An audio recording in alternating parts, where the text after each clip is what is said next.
محرم مقدس کے معنی میں ہے ایک مسلمان کو اس مہینے میں کم از کم 10 کام کرنے چاہیے۔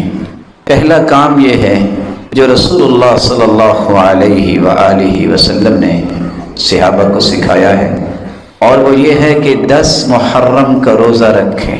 آپ سے جب سوال کیا گیا تو آپ نے فرمایا تھا یکفر السنۃ الماضیہ، ایک سال کے گناہوں کا یہ کفارہ بن جاتا ہے۔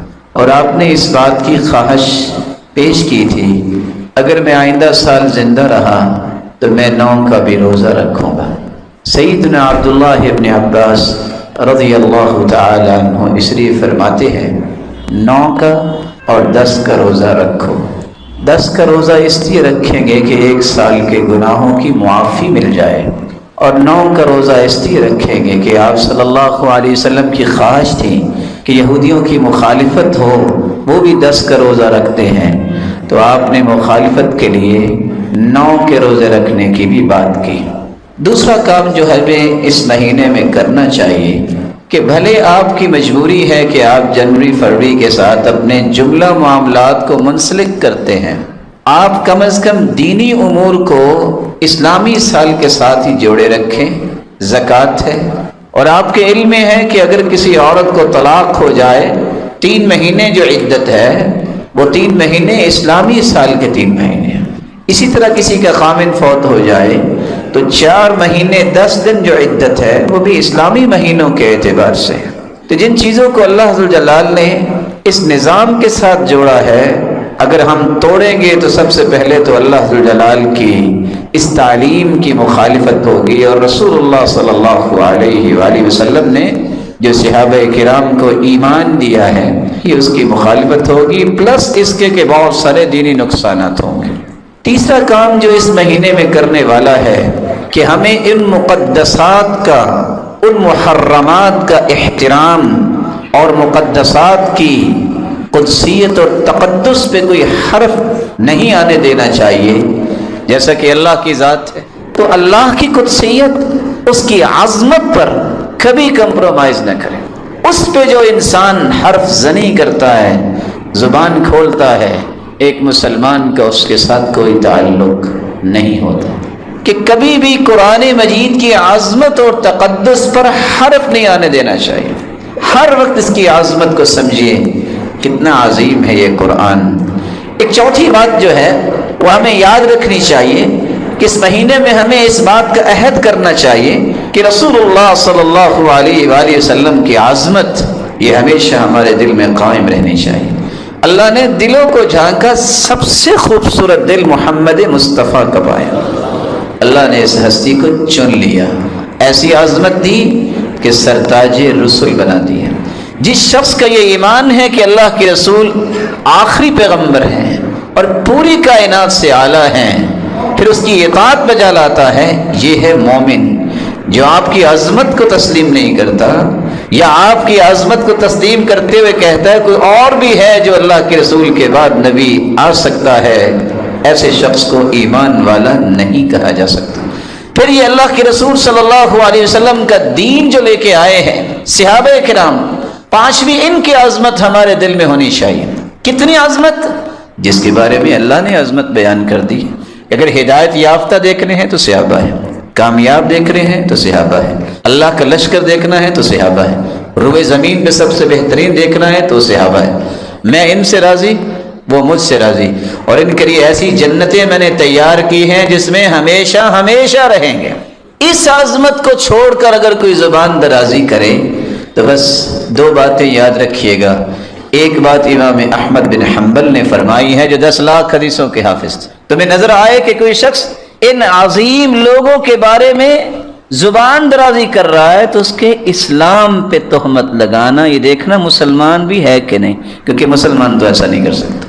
اور امام ابو ذر رازی جو 7 لاکھ حدیثوں کے حافظ تھے، تمہیں نظر آ جائے کہ صحابہ کرام کے بارے میں کوئی نقص بیان کر رہا ہے تو یقین کر لینا یہ مسلمان نہیں، یہ زندیق انسان ہے، یہ بے دین انسان ہے۔ ایک چھٹی عظمت جو ہمیں یاد رکھنی چاہیے، کسی کمزور مسلمان کے ساتھ ظلم نہ کرنا۔ اللہ اس امت کو کبھی عزت نہیں دیتے جو کمزوروں کے حق مارتی ہے۔ اللہ ذوالجلال ہمیں صحیح راستہ عطا فرمائے، کمزوروں کا خیال کرنے والا بنائے۔ اور آپ صلی اللہ علیہ وآلہ وسلم نے ایک ساتویں چیز کی طرف بھی اشارہ کیا، اللہ کے نزدیک دعا سے بڑھ کے عظمت والی کوئی چیز نہیں، دعا کیا کریں۔ جمعے کا دن ہے، عصر سے شام تک جو دعا کریں رد نہیں ہوتی۔ بارش ہو رہی ہے، بارش کے نیچے کھڑے ہو کے دعا کریں رد نہیں ہوتی۔ سفر پہ نکلے ہیں، مسافر کی دعا رد نہیں ہوتی۔ سحری کے وقت اٹھ کے سبحان اللہ والحمد للہ ولا الہ الا اللہ واللہ اکبر ولا حول ولا قوت الا باللہ پڑھ کے دعا کرے، جو مانگیں گے پورا ہوگا۔ اذان ہو جائے جماعت کھڑی ہونے تک، یہ 10 سے 12 منٹ کا یہ وقت کتنا سہانا ہے، جو دعا کرو رد نہیں ہوتی۔ ایک 8ویں چیز بھی عظمت والی ہے۔ سیدنا عمر جب جا رہے تھے تو تھکاوٹ کی وجہ سے جوتی اٹھا کے کندھے پہ رکھی۔ رسول اللہ صلی اللہ علیہ وسلم کے صحابی کہتے ہیں لوگ کیا کہیں گے کہ مسلمانوں کا جو لیڈر ہے اس کے پاس شاید ایٹیکیٹس اور مینرز نہیں ہیں۔ تو سیدنا عمر کھڑے ہو گئے، کہا اگر تیری اسلام کے اندر اتنی قدر و قیمت نہ ہوتی تو آج میں مار مار کے تجھے عبرت بنا دیتا۔ اسلام نے تو ہمیں عزت دی ہے، ہم تو ذلیل ترین لوگ تھے اسلام سے پہلے، ہمیں اللہ نے اسلام کی وجہ سے عزت دی۔ اگر اسلام کو چھوڑ کر ہم نے کسی اور طریقے سے عزت چاہی تو وہ دوبارہ ذلیل کرنے پر بھی قادر ہے۔ ایک 9واں کام جو عظمت والا ہے، جو ہمیں اس مہینے میں دوبارہ سے تجدید عہد کرنی چاہیے، وہ یہ ہے کہ یہ نعمت اسلام کو ہم دنیا میں کیسے پھیلا سکتے ہیں، دعوت کا کام کیسے کر سکتے ہیں، یہ تبلیغ کا کام کیسے کر سکتے ہیں۔ 1,24,000 پیغمبر آئے، سب کو اللہ ذوالجلال نے پہلی ذمہ داری یہ دی کہ اپنی اپنی قوم کو سمجھائیں کہ اللہ کے سوا کوئی عبادت کے لائق نہیں۔ تاریخ یہ بتاتی ہے کہ اللہ کے رسول نے 104 خط لکھے، اگرچہ 105 خطوں کا بھی تذکرہ آتا ہے۔ آپ نے محرم کے مہینے میں ہی سب سے پہلے یہ خط لکھے 6 بادشاہوں کی طرف، اور انہیں اسلام کی دعوت دی اور روانہ کیا صحابہ کرام کو کہ اسلام کی دعوت کو لے کے وہ نکلے۔ اللہ ذوالجلال ہمیں بھی توفیق سے نوازے کہ اس نئے سال میں ہم بھی پلاننگ کریں کہ ہم اچھے سے اچھے اسلام کا کام کیسے کر سکتے ہیں۔ ساتھ ہی اللہ کے رسول نے محرم کا ہی مہینہ تھا جب زکوٰۃ کی وصولی کا نظام بنایا تھا۔ اور آخری بات، رسول اللہ صلی اللہ علیہ وآلہ وسلم نے اس بات سے منع کیا ہے کہ ایسے کام کریں جس سے آپ کا ایمان جاتا رہے، جس سے آپ اللہ کے مجرم بن جائیں۔ اس مہینے میں الزام تراشیاں بھی ہو رہی ہیں اور ہوں گی۔ کن ہستیوں کے بارے میں؟ اور حدیث یہ کہتی ہے من قال فی مسلم، جو کسی مسلمان کے بارے میں وہ بات کہتا ہے جو اس کے اندر ہے نہیں، اللہ جہنم میں جہنمیوں کے جسم سے نکلنے والے خون اور پیپ میں اسے رکھے گا، حتی یخرج مما قال، جب تک وہ ثابت نہیں کرے گا، اس جہنم سے نکل نہیں پائے گا۔ اس لیے سوچئے آپ کہاں کھڑے ہیں میرے پیارے بھائیوں۔ میرا اور آپ کا یہ عقیدہ ہونا چاہیے جو قرآن نے بیان کیا ہے کہ جملہ صحابہ جو ہیں وہ اللہ کی جنت کے وارث ہیں۔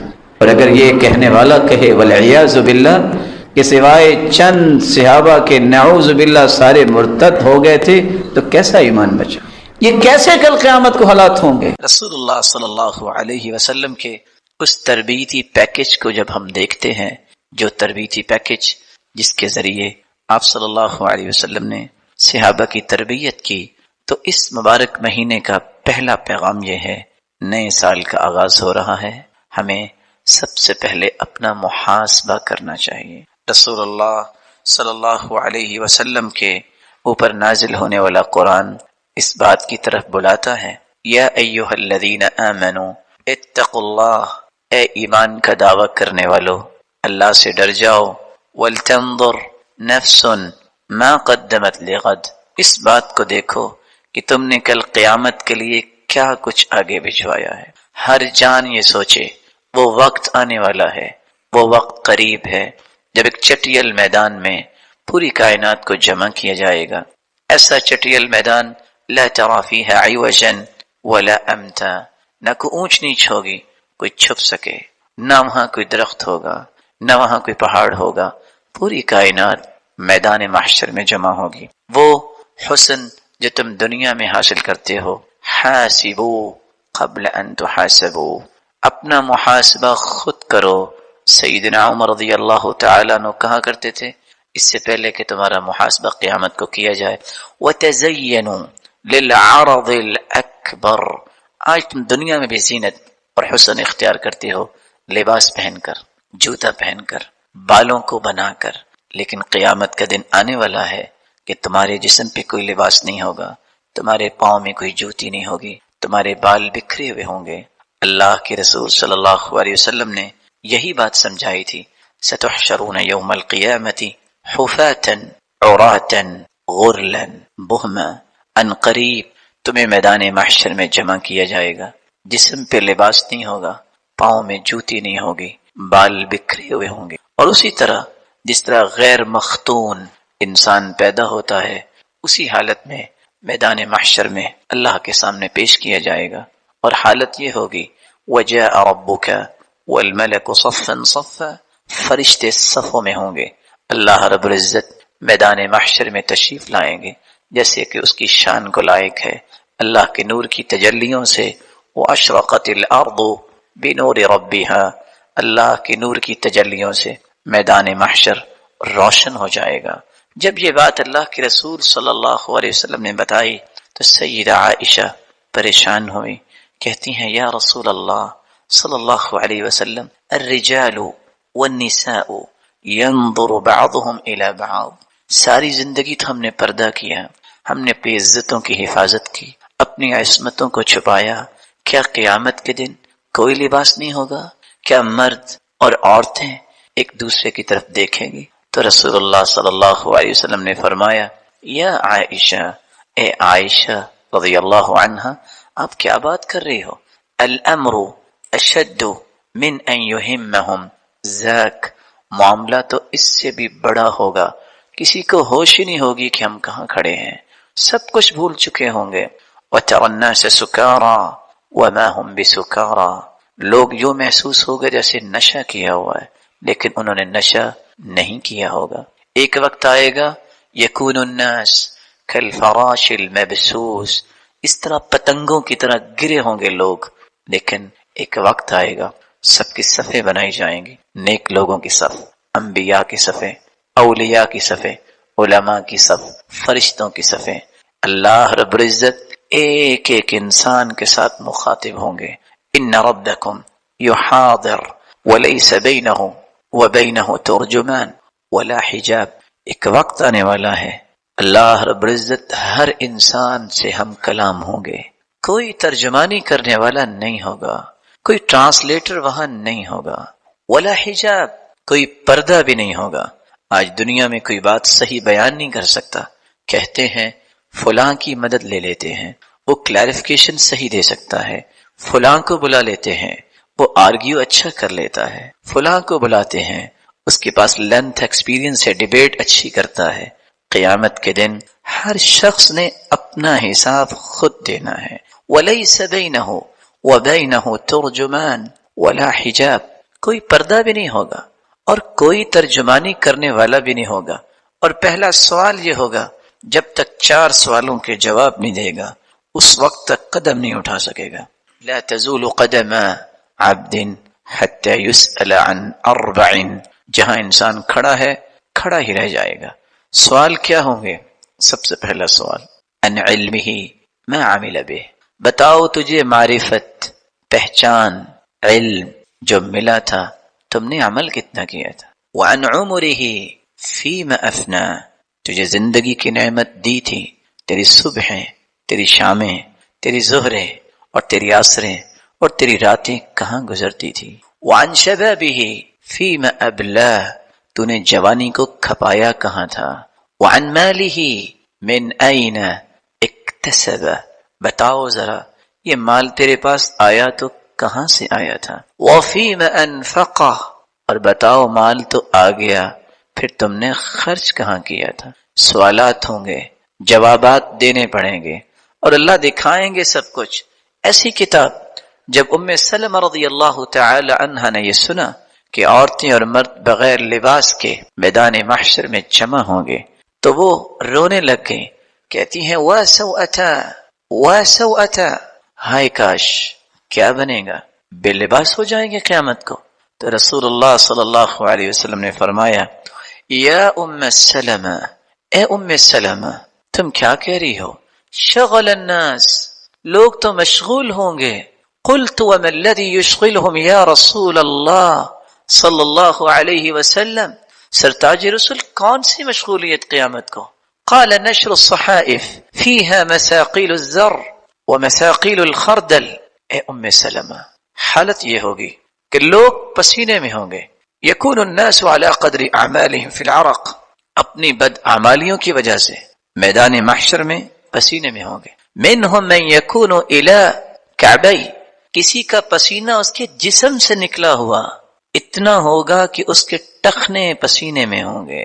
ومنهم من يكون الى ركبتي، اور کسی کا پسینہ اس کے گھٹنے تک ہوگا. ایک لمحے کے لیے سوچئے جسم میں کتنا پسینہ نکلے گا کہ گھٹنے تک پانی کی طرح پسینہ ہو جائے گا.